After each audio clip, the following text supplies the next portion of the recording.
तो भाई आ चुके हैं इधर पार्किंग में। तो अभी पार्किंग में ये देखो इतनी गाड़ी खड़ी है, कोई गाड़ी नहीं भरी है अभी तक, तो नंबर नहीं आ रहा है।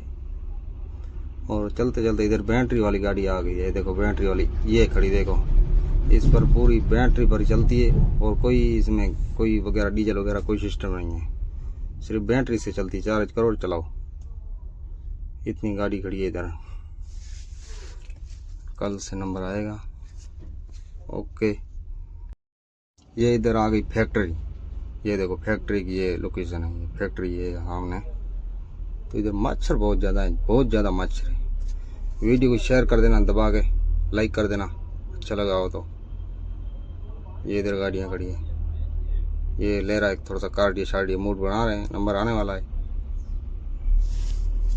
वीडियो अच्छी लगी है तो फिर लाइक कर देना और फॉलो कर देना। ओके।